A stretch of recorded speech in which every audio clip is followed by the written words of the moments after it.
5 months before the tragic plane crash that killed her husband, this minister that I respect, she had been picking up for 5 months the presence, the awareness of the spirit of death that was moving around her.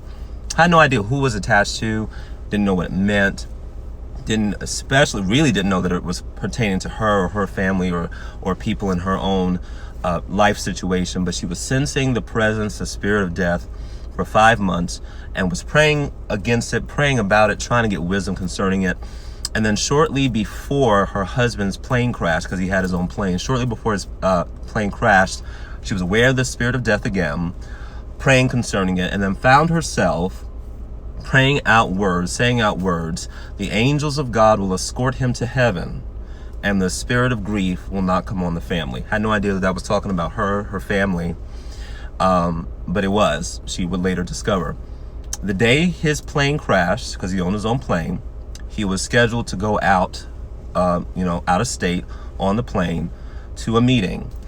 And he wanted her, the wife, to go with him. She had no peace about going, had no desire to go. And normally, because, when you're married and you're with a partner, your natural response is to just be agreeable. But she had heard and had picked up in her spirit shortly before that day when his plane would crash to not override the things she was getting in her own spirit, even if it was with her husband.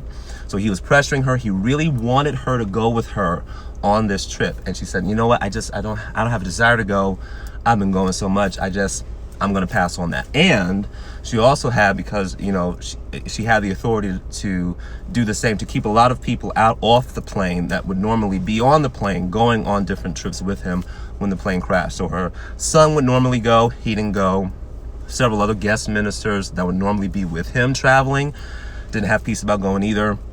So their lives were spared. So as it would turn out, the plane crashed, he died, the pilot died, but the lives of so many other people, including this woman minister that I respect, her own life was spared because she followed what she was getting in her own spirit and in her own intuition about her life. I don't care who it is. I don't care if it's me. I don't care if it's your significant other. I don't care if it's a person, a pastor, minister that you respect, a parental figure, a guardian, a mentor, a best friend.